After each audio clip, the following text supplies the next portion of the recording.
Salam Bapak Ibu yang terkasih, pada pagi hari ini kita mengucap syukur dan terima kasih kepada Tuhan bahwa pagi hari ini kita boleh untuk ibadah dan bersekutu.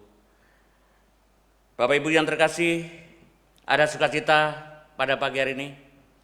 Puji Tuhan, jemaat-jemaat yang setia kepada Tuhan. Dan saat ini kita bisa ibadah di tempat ini, Bapak Ibu selalu setia kepada Tuhan. Namun sebelum ibadah dimulai Bapak Ibu sekalian, mari kita mengambil saat teduh jenak.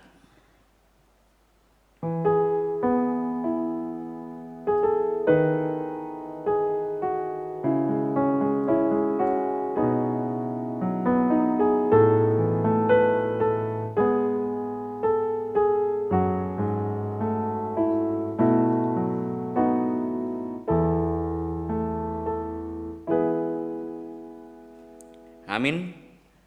Bapak Ibu yang terkasih, kita undang bangkit berdiri. Panggilan ibadah pada pagi hari ini terambil dari Mazmur 95 ayat 1 dan 2. Marilah kita bersorak-sorai untuk Tuhan, bersorak-sorak bagi gunung batu keselamatan kita. Biarlah kita menghadap wajahnya dengan nyanyian syukur, bersorak-sorak baginya dengan nyanyian mazmur. Bapak Ibu yang terkasih, mari kita responi dengan memuji nama Tuhan, yaitu aku hendak bersyukur.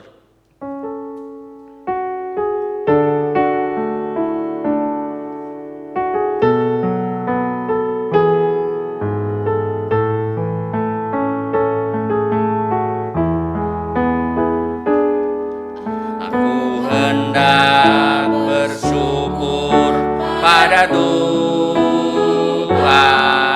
karena keadilannya, bermazmur bagi nama Tuhan yang maha tinggi. Ya Tuhan,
Tuhan Allah Bapa kami surga,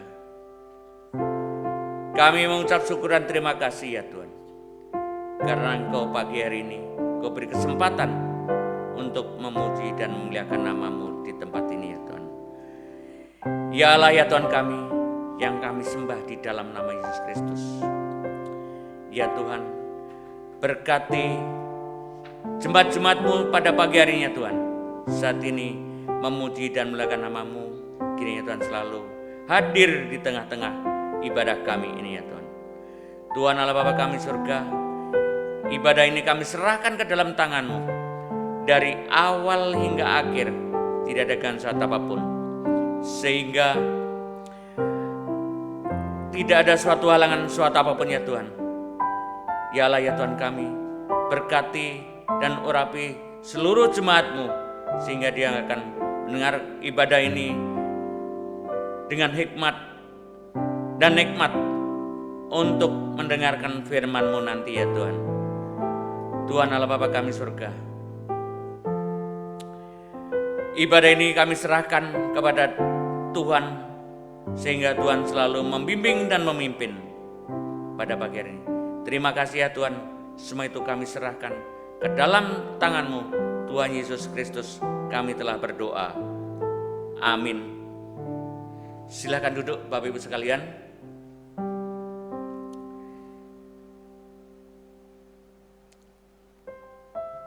Kita akan menerima pengampunan dosa Bapak Ibu.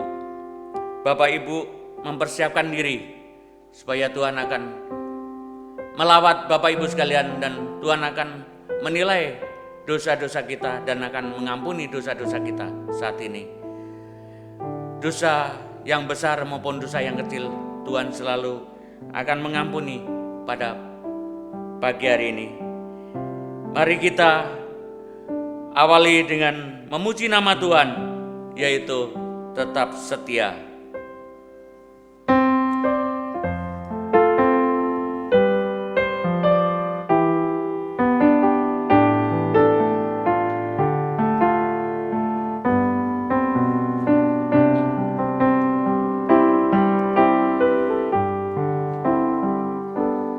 Selidiki aku, lihat hatiku, apakah aku sungguh mengasihimu, Yesus, Kau yang Maha Tahu dan menilai hidup, tak ada yang tersembunyi bagimu. Aku lihat kebaikan-Mu yang tak pernah habis di hidupku. Ku berjuang sampai akhirnya Kau dapati aku tetap setia. Telah kulihat kebaikan-Mu yang tak pernah habis di hidupku. Ku berjuang sampai akhirnya Kau dapati aku tetap setia. Kau dapati aku, dapati aku tetap setia.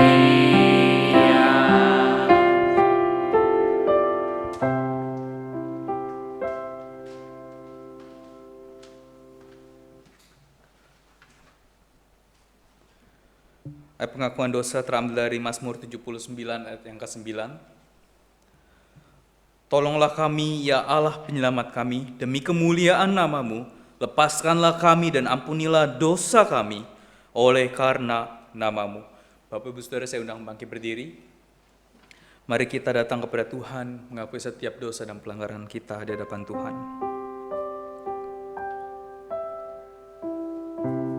Hari ini ya Tuhan, kami umat-Mu datang memohon anugerah dan belas kasihan yang daripada Tuhan. Ampuni Tuhan kalau seringkali kami mengecewakan Engkau. Kami tahu Tuhan, relasi dengan Tuhan adalah sebuah hal yang sangat penting, tapi seringkali kami mengabaikannya. Relasi kami kepada Tuhan, kami seringkali anggap sebagai sebuah hiasan dinding yang kami tahu itu bagus, yang kami kagumi, namun kami gantungkan saja di dinding dan kami biarkan begitu saja. Dan seringkali kami melakukan itu kepada Tuhan. Kami tahu kedekatan dengan Tuhan itu adalah hal yang penting, adalah hal yang baik, adalah hal yang harus kami lakukan. Namun seringkali kami tinggalkan, kami lupakan. Tuhan, ampuni kami Tuhan. Kami rindu berelasi dengan Tuhan. Kami rindu memiliki hubungan yang dekat, intim dengan Tuhan. Biarlah relasi dengan Tuhan kami hidupi di dalam kehidupan kami hari lepas hari. Ajar kami Tuhan untuk selalu dekat dengan Tuhan melalui saat teduh setiap hari, melalui setiap firman yang kami baca, melalui komunikasi dengan Tuhan di dalam setiap waktu di dalam kehidupan kami. Ampuni kami Tuhan, kalau seringkali kami tidak anggap ini penting dalam kehidupan kami. Tuhan, tolong setiap kami menjadikannya bagian di dalam kehidupan ini. Ampuni juga Tuhan kalau seringkali kami mengecewakan Engkau, kami melukai saudara-saudari kami yang harusnya kami kasihi. Ampuni kami Tuhan kalau seringkali perkataan, perbuatan, dan tingkah laku kami tidak menunjukkan bahwa kami adalah anak-anak Tuhan. Sucikan, kuduskan kami dengan darah-Mu yang kudus, sehingga pada hari ini kami boleh layak berjumpa dengan Tuhan. Terima kasih Tuhan. Dalam nama Tuhan Yesus kami berdoa dan mengucap syukur. Amin. Bapak Ibu Saudara, dengarlah ayat pengampunan dosa terambil dari 1 Korintus 15 ayat yang ke-55 dan 57. Hai maut, di manakah kemenanganmu? Hai maut, di manakah sengatmu? Tapi syukur kepada Allah yang telah memberikan kepada kita kemenangan oleh Yesus Kristus Tuhan kita. Bapak Ibu Saudara yang dikasihi oleh Tuhan, setiap kita yang sudah diampuni dosa dan pelanggarannya, mari kita mau berkomitmen untuk mengikut Tuhan dengan setia. Berbagai rintangan mungkin kita hadapi, tetapi biarlah hidup kita selalu ikut Tuhan dengan setia. Kita nyanyikan pujian ini, ikut Yesus.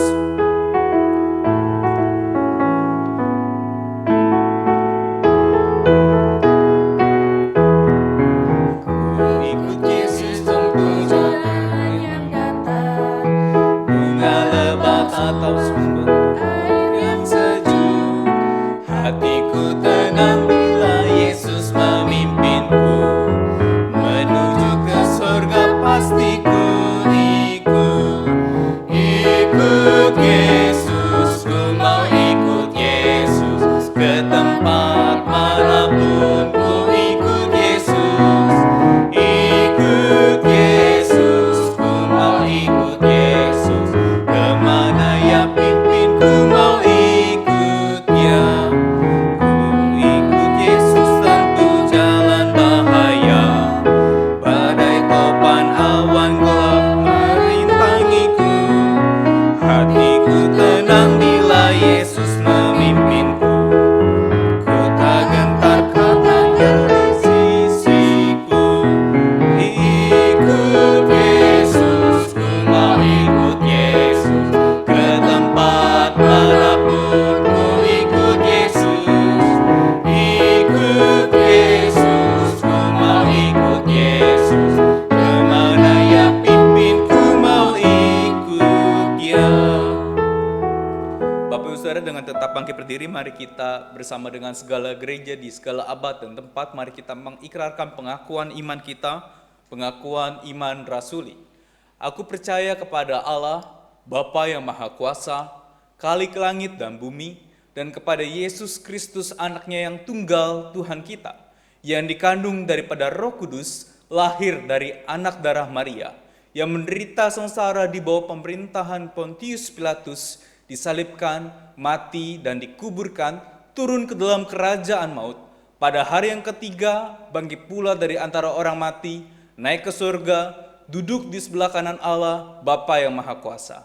Dan dari sana Ia akan datang untuk menghakimi orang yang hidup dan yang mati.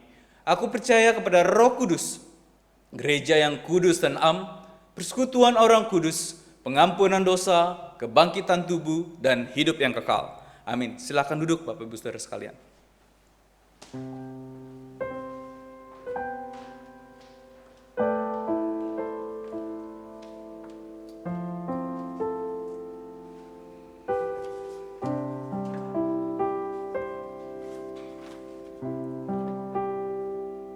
Bapak Ibu yang terkasih, kita telah diampunin dosa-dosa kita, dan pada hari ini telah sampai untuk kita mendengarkan firman Tuhan. Namun sebelumnya saya terima kasih kepada Lose Christine yang telah bersiap, yang rela dirinya untuk memberi firman Tuhan di saat ini, sehingga firman Tuhan yang disampaikan menjadikan berkat kita semua. Tuhan memberkati pelayanan Ibu.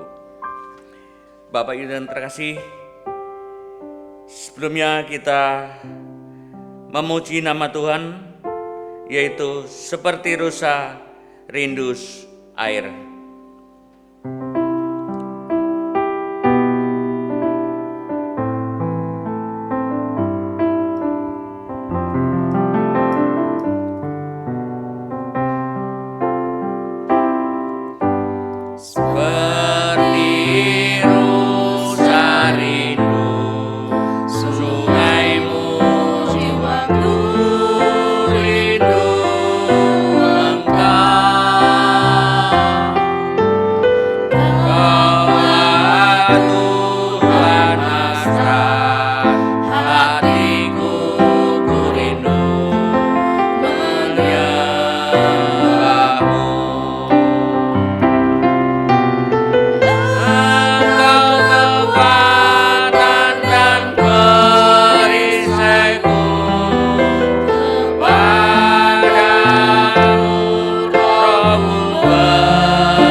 Shalom Bapak Ibu Saudara yang dikasihi Tuhan, mari kita menyatukan hati, kita tundukkan kepala kita berdoa. Tuhan Yesus yang dekat dengan kami, yang ada dalam hati kami senang bisa mendengar kembali perkataan-perkataan-Mu yang tercatat dalam Alkitab pada waktu yang sangat lampau. Dan dengan pertolongan Roh Kudus, perkataan itu kembali hidup dan dibunyikan dalam keadaan kami saat ini. Engkau pasti punya maksud dari ini semua. Engkau pasti mempersiapkan kami untuk dibentuk dari ibadah hari ini. Engkau pasti menolong kami mengerti perkataan-Mu yang kudus itu. Itu sebabnya Tuhan, biarlah dengan hasrat yang bergelora kami menghadap-Mu dan menginginkan firman-Mu. Hati kami mau disentuh oleh-Mu. Hidup kami mau diubahkan oleh-Mu. Biarlah firman-Mu yang memenuhi pikiran dan hati kami. Dalam nama Yesus Kristus kami berdoa. Amin. Shalom, Bapak Ibu Saudara yang dikasihi Tuhan, sekali lagi salam sejahtera buat kita semua. Dimanapun Bapak Ibu Saudara beribadah, di rumah atau mungkin di tempat kerja, dengan device apapun yang Bapak Ibu pakai untuk beribadah, pakai handphone, pakai laptop, pakai komputer kerja atau apapun itu, kita bersyukur. Dalam keadaan yang seperti ini, dalam keadaan pandemi yang sudah kita alami bersama ini, kita dihubungkan dalam ruang virtual untuk beribadah bersama-sama. Biarlah Tuhan juga yang menolong kita, menolong Bapak Ibu semua. Kalau nanti dalam pertengahan ibadah ini Bapak Ibu mengalami kendala jaringan, kendala kuota listrik atau kondisi lingkungan, biarlah Tuhan yang menolong kita untuk terus terhubung dengannya. Dan biarlah belas kasih-Nya saja yang terus menolong dan menopang kita untuk beribadah kepadanya. Saya bersyukur sekali Bapak Ibu bisa melayani di GKY Muara Baru. Saya Christine Logo, saya alumni STT Amanat Agung. Saya seangkatan dengan Cuantau Julius dan juga Cuantau Gita. Dan saat ini saya juga melayani di STT Amanat Agung. Baik Bapak Ibu Saudara, tema hari ini adalah mendengarkan firman dan berpegang pada janji Tuhan. Saya mengajak Bapak Ibu Saudara semua untuk buka Alkitab kita.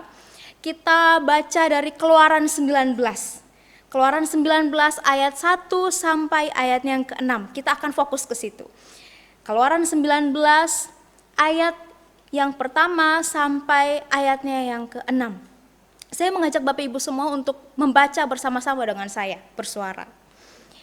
Keluaran 19 ayat 1 sampai ayatnya yang ke-6. Tuhan menampakkan diri di Gunung Sinai.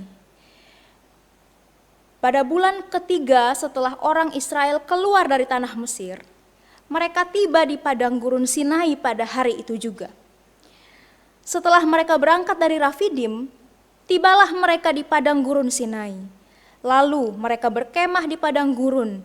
Orang Israel berkemah di sana di depan gunung itu. Lalu naiklah Musa menghadap Allah.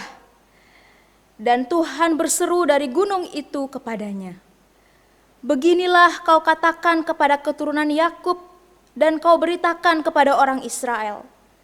Kamu sendiri telah melihat apa yang kulakukan kepada orang Mesir, dan bagaimana aku telah mendukung kamu di atas sayap Raja Wali dan membawa kamu kepadaku.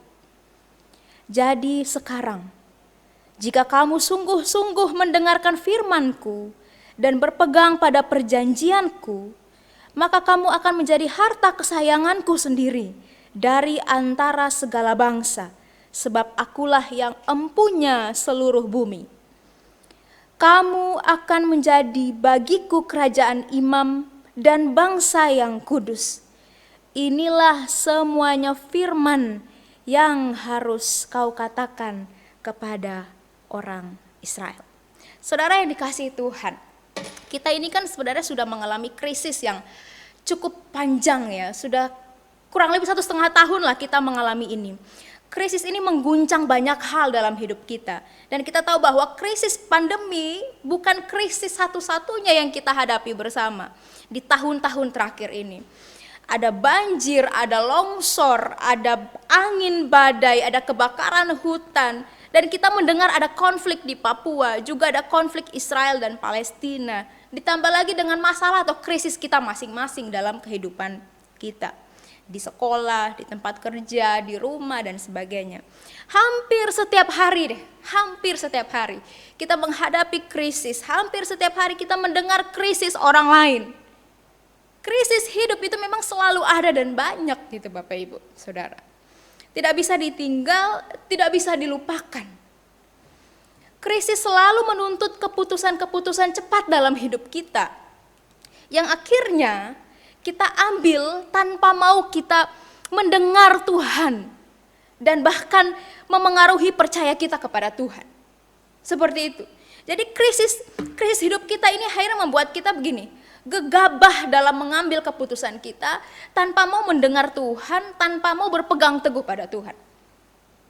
Kesulitan hidup itu Bapak Ibu dapat dengan mudah menutup telinga seseorang dan dengan cepat mengubah pikiran seseorang, kan begitu. Dalam keadaan yang genting, orang ini cenderung sulit untuk tenang. Orang cenderung sulit untuk tenang, mau dengar apa yang seharusnya didengar. Dalam keadaan gamang, dilema, orang itu juga cenderung sulit gitu untuk tetap percaya dan mau berpegang teguh pada apa yang seharusnya kita pegang, pada apa yang harusnya tetap kita percaya.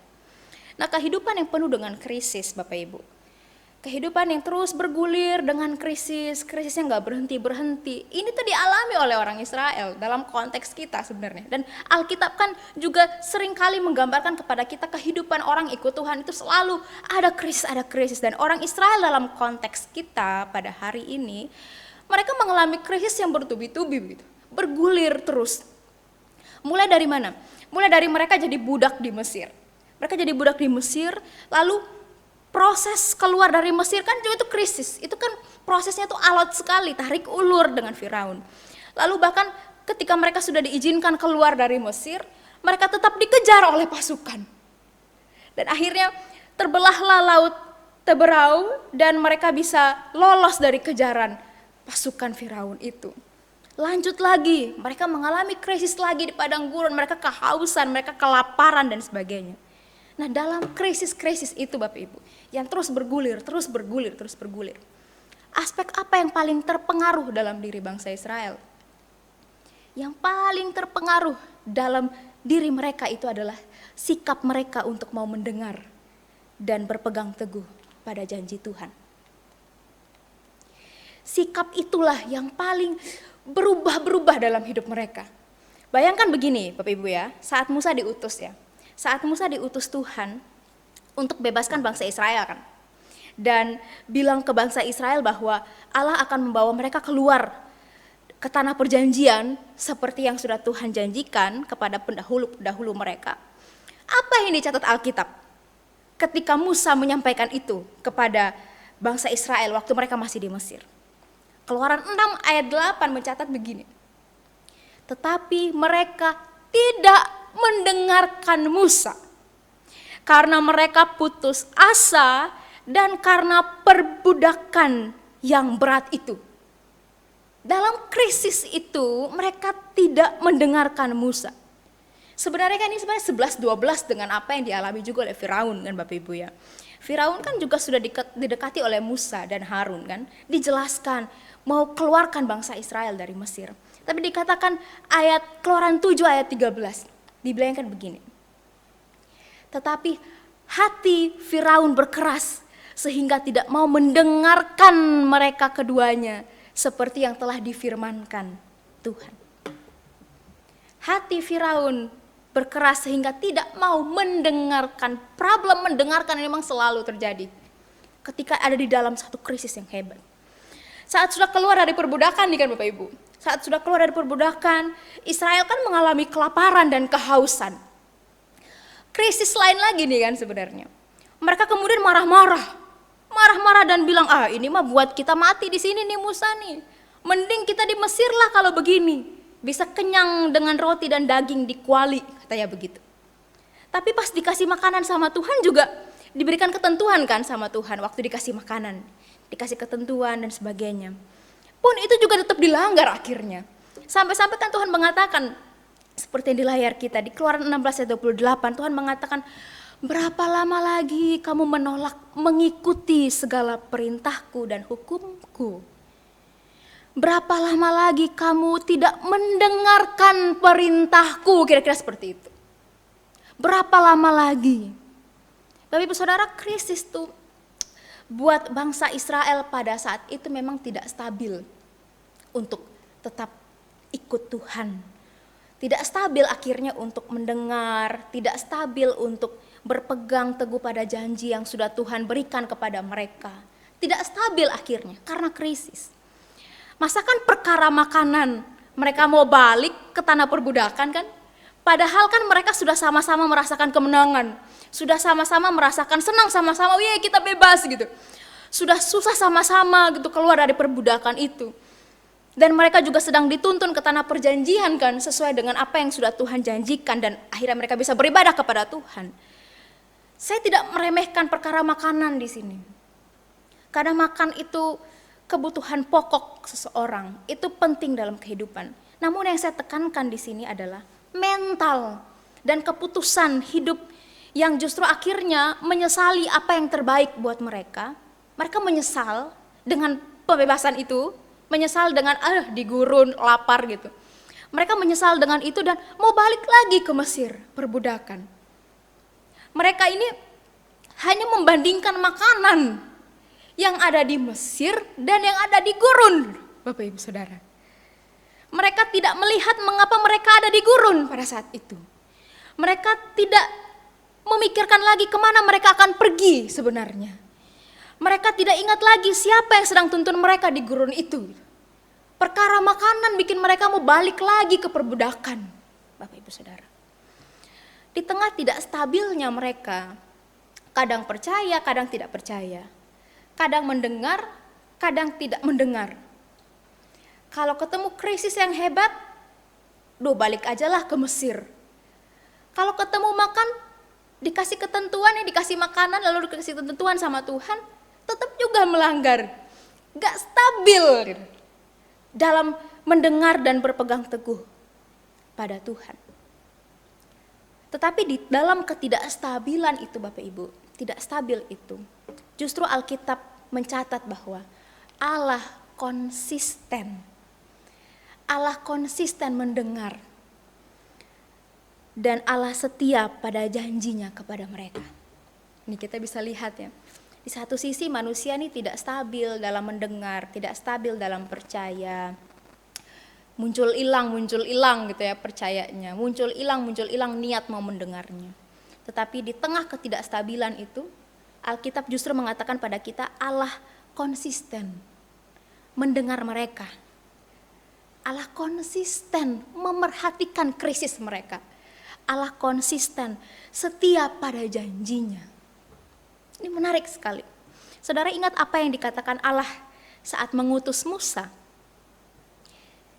Di Keluaran 3 ayat 7 sampai 10. Saya ajak kita untuk buka Alkitab kita. Kita baca sama-sama ya. Ini ayat yang sangat bagus sekali sebenarnya. Keluaran 3 ayat 7 sampai ayatnya yang ke-10. Saya bacakan, Bapak Ibu juga bisa membaca bersama-sama dengan saya. Keluaran 3 ayat 7 sampai ayat yang ke-10. Dan Tuhan berfirman, Aku telah memperhatikan dengan sungguh kesengsaraan umatku di tanah Mesir. Dan aku telah mendengar seruan mereka yang disebabkan oleh pengerah-pengerah mereka. Ya, aku mengetahui penderitaan mereka. Sebab itu, aku telah turun untuk melepaskan mereka dari tangan orang Mesir dan menuntun mereka keluar dari negeri itu ke suatu negeri yang baik dan luas.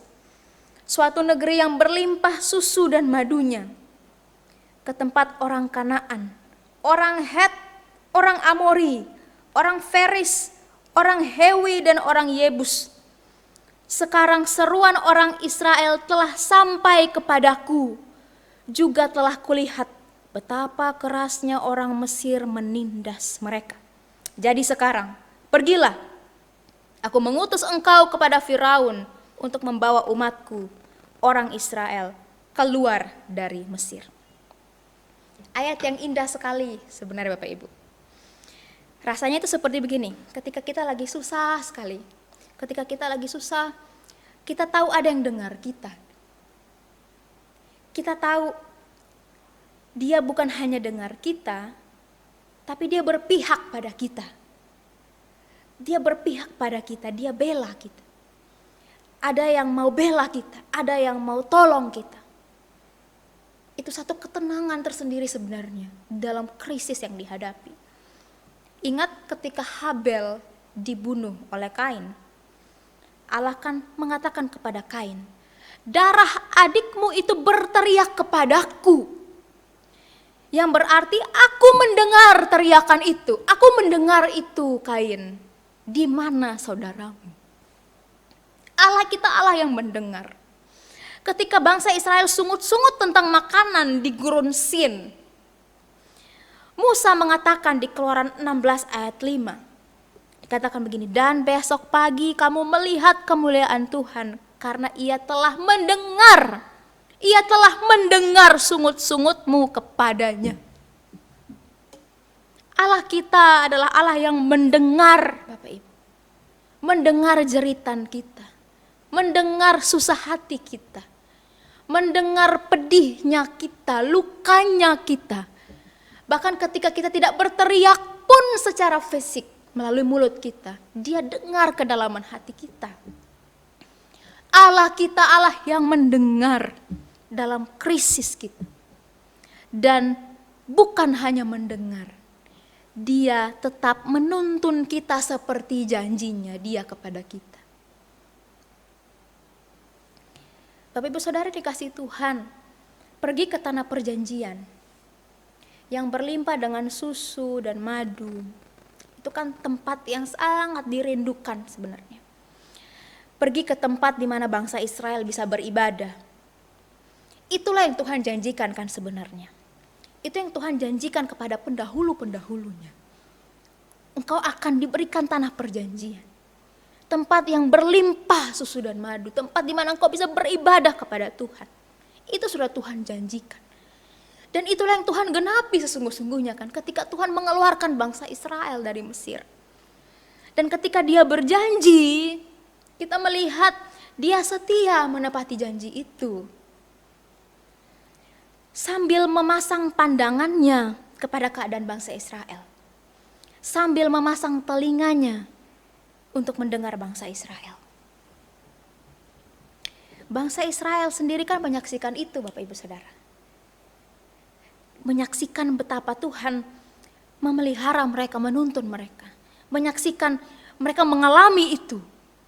Semestinya kan mereka tahu betapa berharga apa yang telah Allah lakukan dalam hidup mereka kan. Seharusnya kan mereka ingat itu, seberapa besar apa yang telah Allah lakukan dalam hidup mereka. Allah tolong mereka.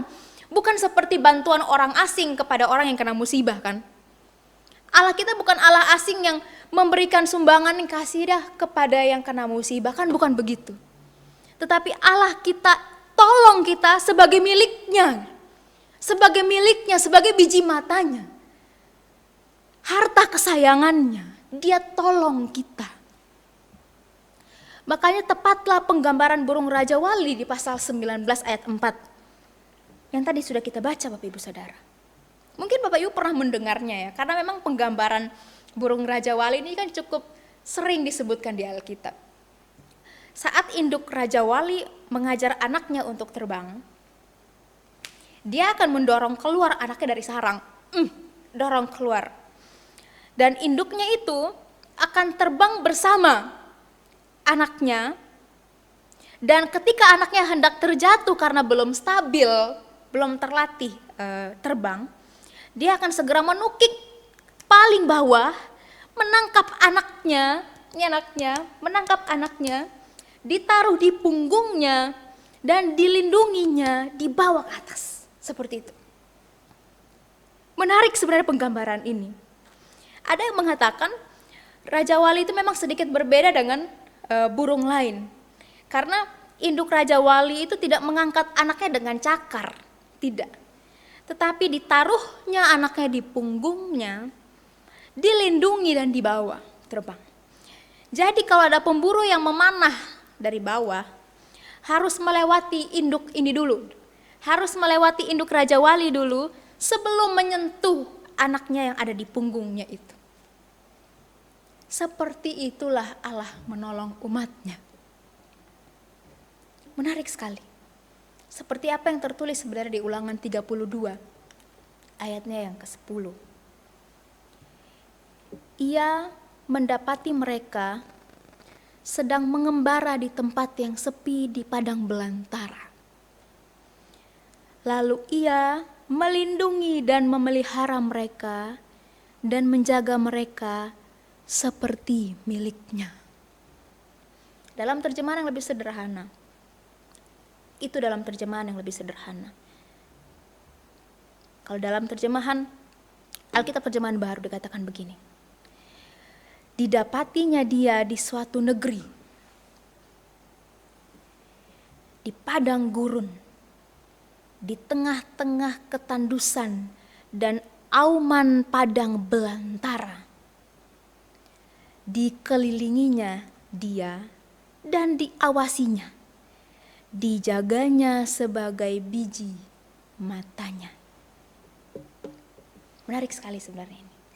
Penggambaran yang begitu hebat ketika seseorang sudah ada di dalam kedalaman kesusahannya, seolah-olah di padang belantara yang hanya ada auman yang mengerikan dan tengah-tengah ketandusan. Dikelilinginya, diawasinya, dijaganya sebagai biji matanya. Bapak Ibu Saudara, Allah kita Allah yang mendengarkan. Allah yang mendengar, Allah yang setia dengan janjinya. Dia ingat kita, dia lihat kita. Dia tidak diam dengan keadaan kita. Nah, peristiwa penyataan Allah di Sinai ini, Bapak Ibu Saudara, sebenarnya adalah suatu persiapan kepada bangsa Israel kan, untuk beribadah kepada Tuhan, sesuai yang dijanjikan Tuhan. Itu sebabnya nanti kalau misalnya kita melihat setelahnya, setelah pasal ini, itu akan banyak sekali instruksi-instruksi, aturan-aturan, hukum-hukum yang mengatur kebaktian mereka dan sebagainya. Dan di peristiwa inilah, peristiwa konteks kita, bacaan kita pada hari ini, Allah tuh menyatakan kembali janjinya. Ini menarik. Allah menyatakan kembali janjinya, tapi bukan sekadar menyatakan janji. Nih aku janji ya, bukan sekedar itu. Tetapi mengikat perjanjian. Dia mengikat dirinya dalam perjanjian yang berarti ada satu kesepakatan dengan manusia. Nanti saya akan jelaskan. Kalau misalnya ayat 5 dikatakan begini. Pasal 19 ayat ke-5. Jika kamu sungguh-sungguh mendengar dan berpegang teguh pada perjanjianku, maka kamu akan menjadi harta kesayanganku, sebab aku yang punya seluruh bumi. Tentu Bapak Ibu Saudara, perjanjian Israel dengan Allah itu bukan perjanjian yang setara. Mungkin Bapak Ibu juga sering mendengar ini. Israel tidak punya kontribusi apa-apa dalam perjanjian itu. Karena janji Allah itu semata-mata inisiatif Allah. Kalau kita tinjau makna aslinya, covenant atau perjanjian itu kan memang bukan tentang dua pihak yang setara dan saling menyepakati. Tapi lebih kepada tadi, inisiatif satu pihak yang menempatkan pihak lainnya untuk ada dalam satu kewajiban. Nah, menariknya nih Bapak Ibu, ini yang seringkali mungkin kita lupakan, bahwa memang perjanjian ini tidak setara. Namun Allah beri ruang bagi manusia untuk terlibat dalam bekerjanya perjanjian itu. Allah kasih ruang bagi manusia. Ruang apa? Ruang untuk mendengar dan berpegang teguh pada janjinya. Itu ruangnya. Jadi sebegitu hebatnya perjanjian itu, kita dikasih ruang untuk terlibat di dalamnya. Apa ruangnya? Mendengar dan berpegang teguh. Itu ruang kita, itu bagiannya kita dalam perjanjian yang hebat itu. Dan bukankah kalau di ayat 8, pasal 19 ayat 8 yang dikatakan, mereka setuju. Bangsa Israel setuju. Segala yang diperintahkan Tuhan akan kami lakukan. Itu kan satu konfirmasi persetujuan. Setuju. Dan ini berarti mendengar dan berpegang teguh pada perjanjian dengan Tuhan itu bukan sekadar perintah kan. Bukan sekadar perintah, Allah perintah bukan. Tetapi memang begitulah aturan mainnya perjanjian itu. Akhirnya kan di sini kita melihat bahwa bukan hanya Allah yang berjanji. Bukan hanya Allah yang berjanji. Namun bangsa Israel juga berjanji. Ini dia. Bukan hanya Allah yang berjanji, tapi bangsa Israel pun juga berjanji. Allah janji memelihara dan itu tidak pernah gagal. Dan bangsa Israel berjanji untuk apa? Mendengar dia dan berpegang teguh pada perjanjian.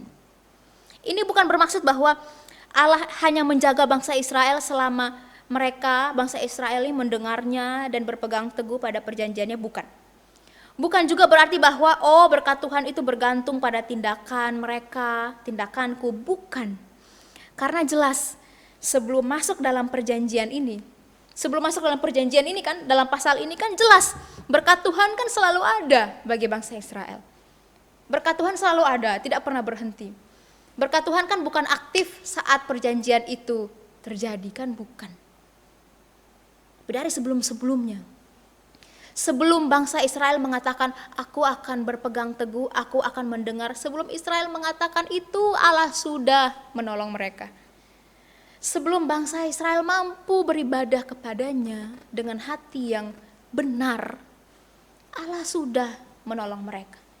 Jadi perjanjian ini bukan untuk mengatur tindakannya Tuhan, tetapi menjadi ruang untuk mendidik, ruang untuk latih, ruang untuk belajar, ruang untuk mendidik bangsa Israel untuk tujuan yang lebih besar. Nah begini, Bapak Ibu Saudara, setiap covenant, setiap perjanjian pasti kan punya tanggung jawab. Pasti itu punya tanggung jawab. Seperti relasi yang diikat dalam perjanjian pernikahan kan. Dengan ketentuan dalam pernikahan, dengan relasi itu, dan komitmen itu, bukankah akhirnya melatih orang untuk bertanggung jawab kepada pasangannya begitu, dalam perjanjian itu. Begitu juga dengan kontrak kerja kan. Tentu ini saya tidak sedang menyamakan perjanjian dengan Tuhan dengan kontrak kerja pada biasanya, kontrak di kantoran dan sebagainya, bukan. Karena kan berbeda sekali. Kontrak kerja mungkin ada saling menguntungkan, tetapi perjanjian dengan Tuhan kan tidak seperti itu. Tapi saya cuma mau bilang bahwa dalam perjanjian itu ada tanggung jawab, Bapak Ibu.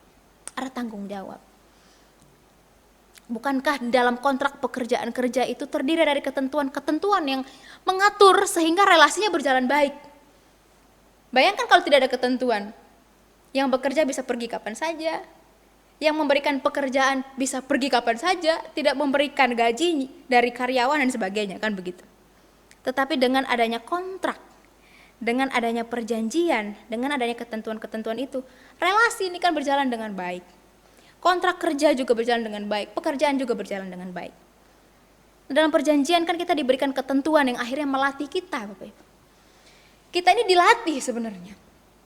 Dalam setiap ketentuan-ketentuan, kita dilatih untuk menjalankan janji dengan tanggung jawab seperti yang seharusnya. Dengan demikian, Bapak Ibu Saudara, anak-anak perjanjian, kita ini, anak-anak perjanjian, melihat aturan, melihat ketentuan, bukan sebagai beban. Itu bukan beban, tapi berkat. Kenapa berkat? Karena dengan begitulah kita menghidupi perjanjian itu. Kalau tidak ada itu, bagaimanalah kita menghidupi perjanjian itu? Bagaimana kita berbagian di dalamnya? Tentu di dalam anugerah Tuhan, tapi apa yang bisa kita lakukan kan itu perlu kita pertanyakan. Akhirnya Bapak Ibu Saudara, mendengar dan berpegang teguh pada perjanjian Tuhan itu bukan sekadar sedikit-sedikit dilakukan, sedikit-sedikit dengar, sedikit-sedikit tidak, sedikit-sedikit mau dengar habis itu sedikit-sedikit enggak lah, gak usah ibadah dulu lah, gak usah mau dengar dulu firman Tuhan dan sebagainya. Sedikit-sedikit suka mendengar firman, sedikit-sedikit tidak. Berubah-berubah, sedikit-sedikit percaya, sedikit-sedikit enggak. Berubah-berubah, apalagi saat krisis kan. Tapi mendengar dan berpegang teguh pada perjanjian Tuhan itu bukan seperti itu. Akhirnya kita disadarkan bahwa mendengar dan berpegang teguh pada janji Tuhan itu di sini juga bukan sekedar keinginan Tuhan semata. Bukan yang begini, kenapa kamu menikah dengan dia?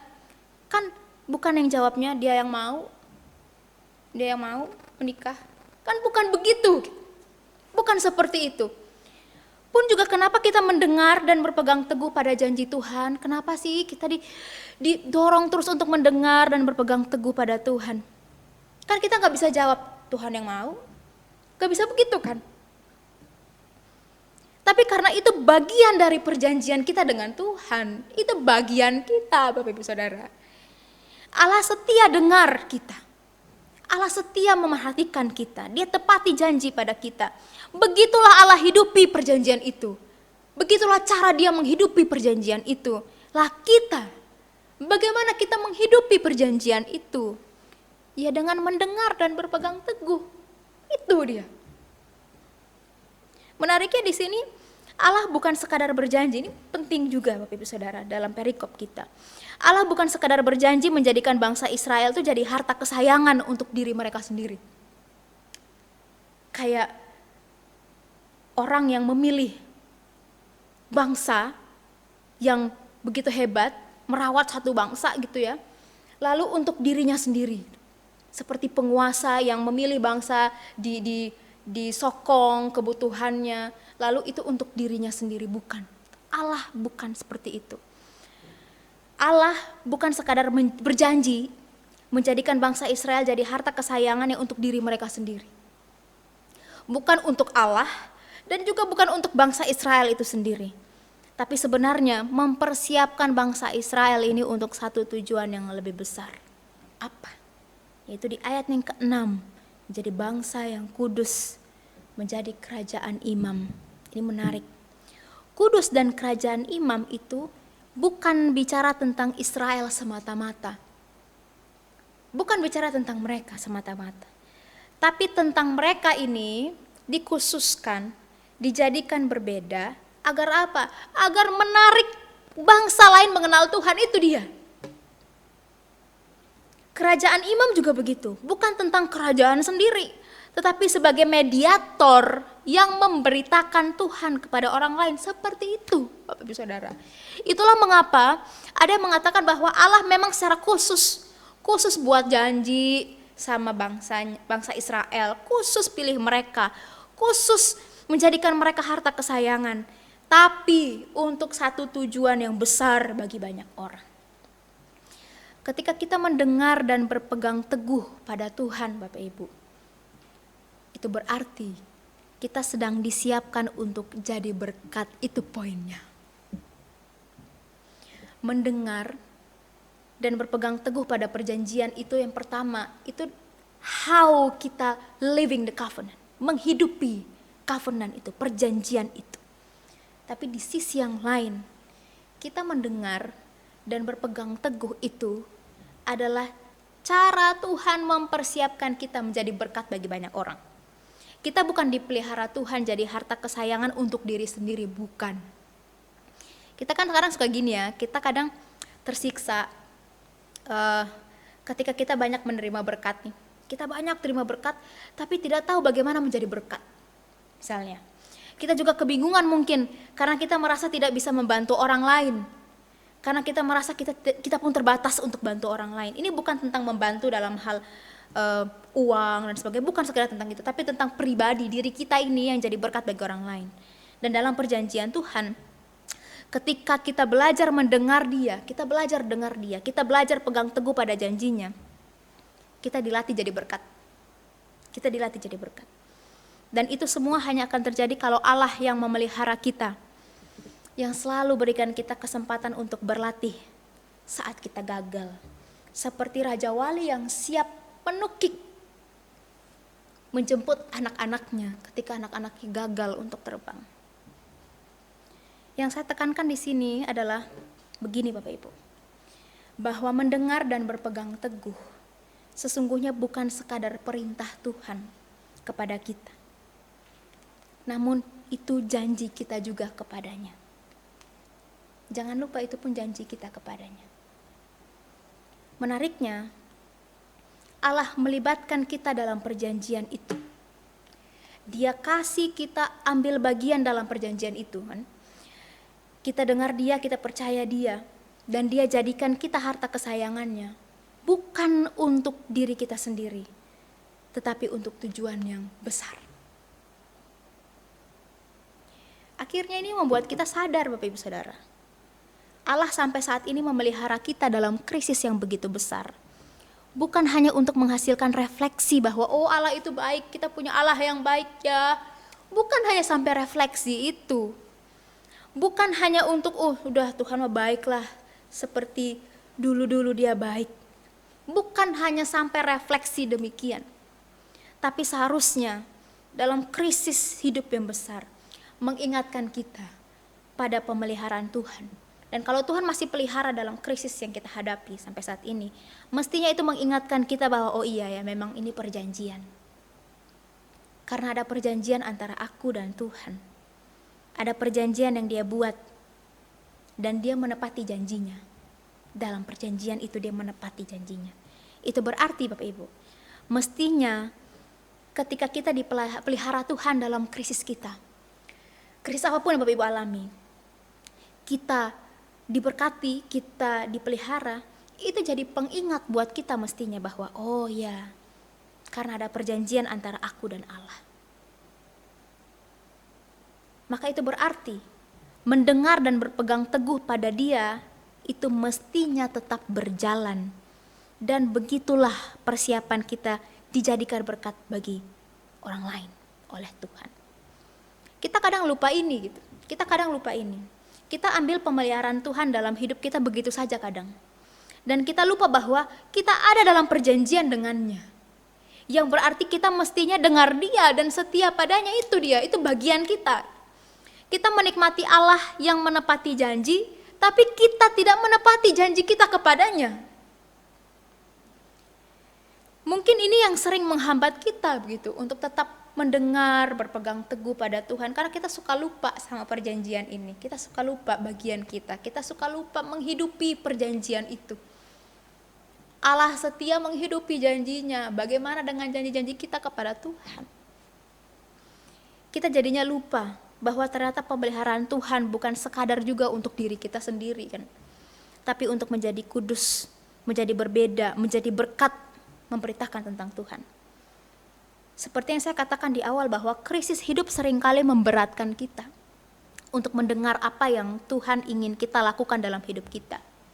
Krisis hidup seringkali membuat kita susah untuk ingat lagi janji Tuhan, kalau Dia itu akan terus bersama-sama dengan kita. Krisis hidup seringkali membuat kita susah percaya dengan Tuhan. Krisis hidup barangkali membuat kita mengambil keputusan hidup yang tidak lagi didasarkan pada pendengaran akan Tuhan, dan tidak lagi didasarkan pada percaya padanya. Tapi bagaimana jika krisis besar dalam hidup kita ini adalah untuk kembali mengingat bahwa ada perjanjian antara Allah dan kita, bahwa Dia tetap memelihara kita, yang juga berarti kita diingatkan untuk dengar dan percaya Dia kembali. Dan dengan demikian kita kembali dilatih menjadi berkat bagi banyak orang. Ingatlah kita waktu krisis puncak ketika Kristus mati di kayu salib. Saat murid-murid tidak berpengharapan lagi kan. Mereka kehilangan guru mereka. Itu krisis yang hebat kan sebenarnya. Bukankah justru krisis itulah yang membuktikan bahwa begitulah janji Tuhan digenapi.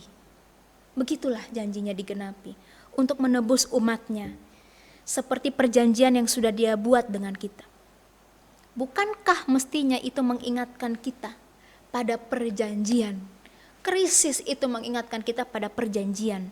Menghidupi kembali perjanjian itu dengan taat, mendengar Dia dan percaya pada janjinya.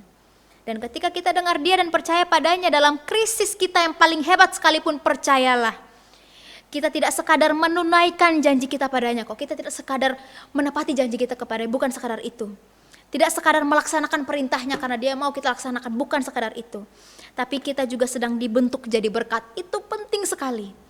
Sesuai dengan apa yang sudah Tuhan janjikan kepada kita, kita jadikan berkat bagi banyak orang. Bukankah hidup kita bermakna ketika kita bisa jadi berkat bagi banyak orang? Krisis hidup memang selalu ada Bapak Ibu. Bahkan bagi kita yang ada dalam perjanjian dengan Tuhan, krisis selalu ada. Dari bangun tidur sampai tidur lagi, krisis selalu ada. Bahkan untuk makan pun mungkin ada krisis yang menuntut kita mengambil keputusan, pakai lauk apa ya? Hari ini makan apa? Itu krisis juga, kita harus memberikan keputusan. Tapi bagi kita, anak-anak perjanjian, krisis hidup bukanlah penghalang, melainkan pengingat dan latihan untuk ambil keputusan. Untuk apa?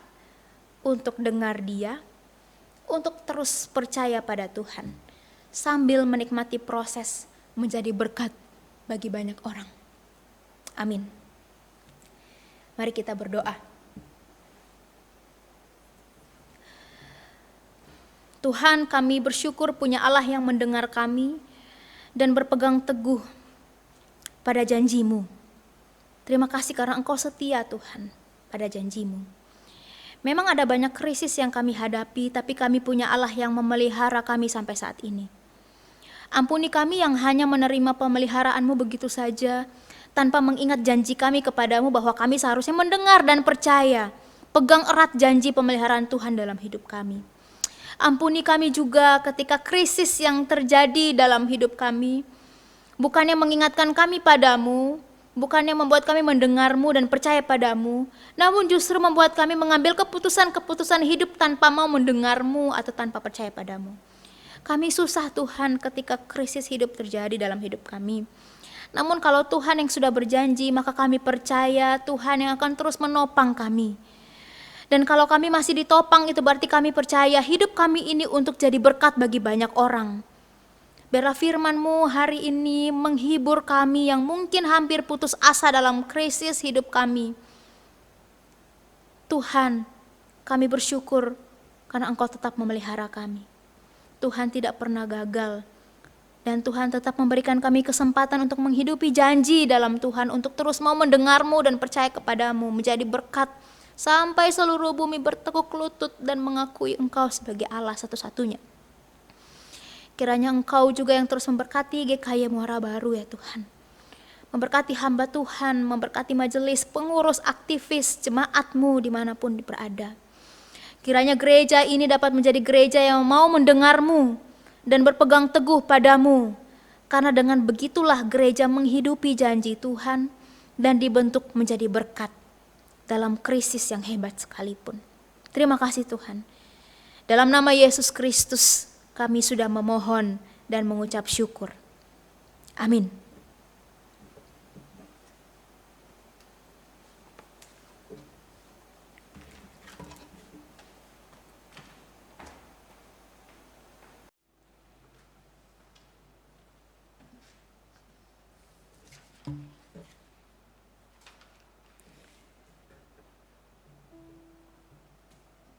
Bapak Ibu yang terkasih, kita telah mendengarkan firman Tuhan, sehingga firman Tuhan ini bisa kita jalankan setiap hari. Bapak Ibu, tiba saatnya kita akan memberi yang terbaik bagi Tuhan.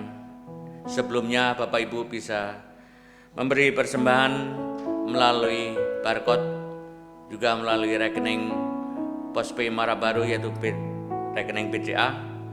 Juga bisa Bapak Ibu mengantarkan habis ibadah nanti, mengantarkan ke gereja. Ada petugas yang ada di gereja. Untuk pengantar persembahan pada pagi hari ini, mari kita memuji nama Tuhan, yaitu terima kasih Yesusku.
Bapa kami surga, kami bersyukur terima kasih ya Tuhan.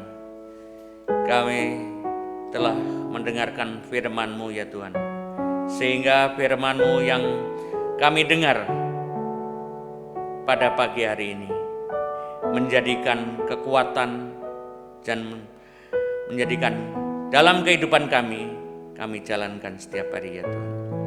Untuk pagi hari ini ya Tuhan, kami menyerahkan untuk persembahan ini. Kiranya Tuhan berkati tenor api ya Tuhan. Pada pagi hari ini berkati yang telah memberi ya Tuhan. Bagi yang memberi, yang belum memberi, kiranya Tuhan berkati juga. Begitu juga berkati seluruh jemaat Pospi Muara Baru ya Tuhan. Baik usaha, baik pekerjaannya, baik segala macam usahanya, kiranya Tuhan jamah, Tuhan pelihara ya Tuhan. Sehingga persembahan ini yang disembahkan dari seluruh jemaat-Mu menjadikan berkat dan bisa kami kembangkan untuk menjalankan pelayanan-pelayanan di Pospi Muara Baru ini ya Tuhan. Tuhan Allah Bapa kami surga, semua doaku ini kami panjatkan atas nama Tuhan kami, Yesus Kristus. Amin. Berita hamba Tuhan, kami persilakan.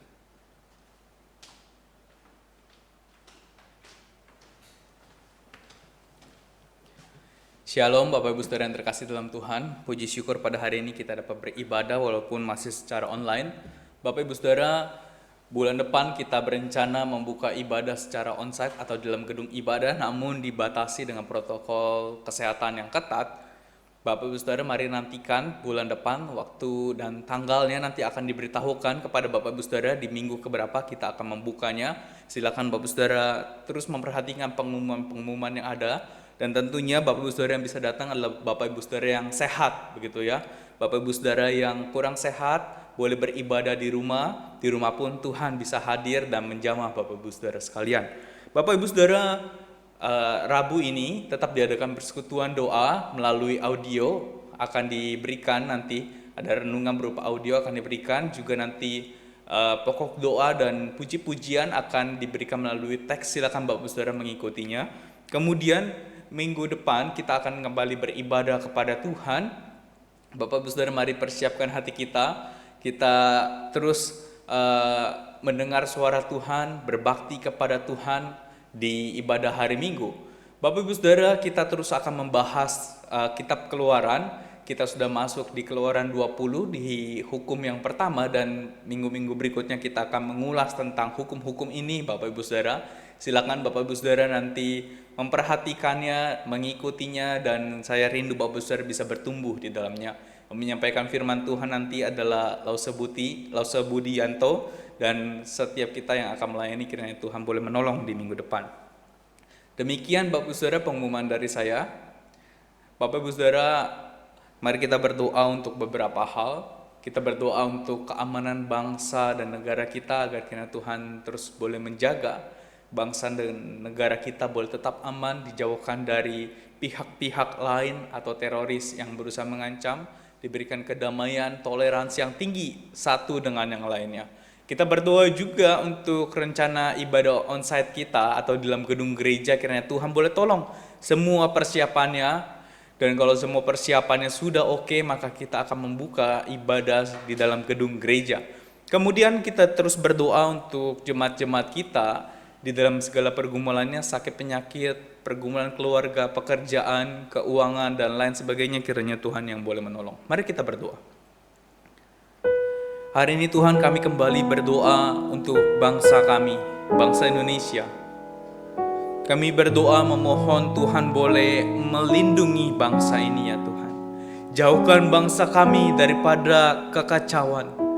Eratkan tali kasih di antara setiap kami Tuhan, masyarakat Indonesia. Biarlah kami memiliki rasa toleransi yang tinggi satu dengan yang lainnya, sehingga kami dapat hidup damai bersama. Dan Tuhan kiranya menjauhkan kami daripada mara bahaya. Lindungi bangsa kami Tuhan, terutama daripada ancaman teroris. Kiranya Tuhan menjaga bangsa ini, dan kami merindukan kedamaian yang daripada Tuhan. Kami berdoa juga Tuhan untuk gereja-Mu di tempat ini, GKI Muara Baru. Kami rindu beribadah dalam gedung gereja. Tuhan boleh menolong segala persiapan kami untuk kami dapat membuka ibadah di dalam gedung gereja. Tuhan juga berkati setiap jemaat Tuhan, berikan kepada mereka juga kerinduan untuk beribadah di dalam gedung gereja. Kami berdoa Tuhan untuk para pengurus-pengurus yang sedang mempersiapkan persiapan dalam gedung ibadah di gereja. Kiranya Tuhan boleh menolong segala persiapan boleh berjalan dengan baik. Kami juga berdoa untuk jemaat Tuhan yang sedang bergumul di dalam sakit, sedang bergumul dalam pergumulan keuangan, pergumulan keluarga, pekerjaan, masa depan dan lain sebagainya. Kami mohon kiranya Tuhan boleh mendengar, kiranya Tuhan boleh menjawab setiap seru doa mereka sesuai dengan waktu Tuhan dan sesuai dengan kehendak Tuhan. Terima kasih Tuhan, dalam nama Tuhan Yesus kami berdoa dan mengucap syukur. Bapak Ibu Saudara, mari kita berdoa seperti doa yang Tuhan Yesus ajarkan dalam doa Bapa kami. Bapa kami yang di surga, dikuduskanlah namamu, datanglah kerajaanmu, jadilah kehendak-Mu di bumi seperti di surga. Berikanlah kami pada hari ini makanan kami yang secukupnya, dan ampunilah kami akan kesalahan kami, seperti kami juga mengampuni orang yang bersalah kepada kami. Dan janganlah membawa kami ke dalam pencobaan, tetapi lepaskanlah kami daripada yang jahat, karena Engkaulah yang mempunyai kerajaan dan kuasa dan kemuliaan sampai selama-lamanya. Amin. Mari kita akhiri ibadah kita. Silakan Bapak Ibu Saudara bangkit berdiri. Kita naikkan doksologi.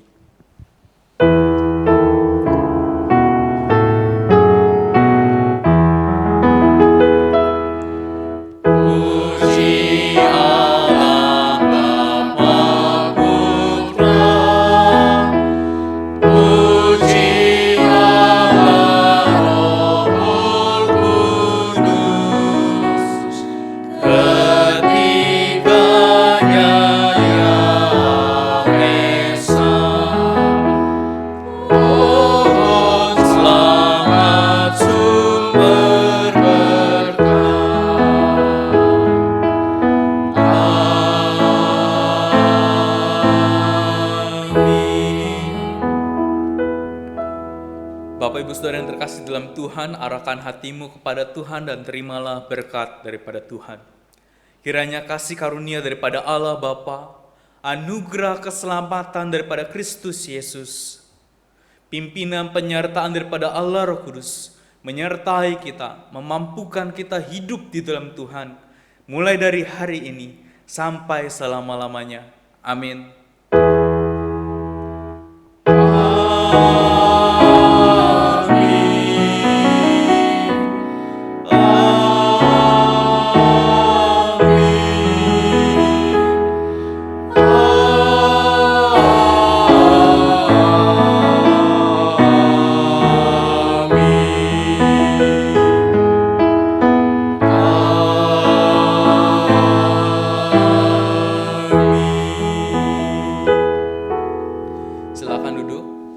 Silakan bersaat teduh, ibadah kita selesai. Tuhan memberkati Bapak Ibu Saudara sekalian.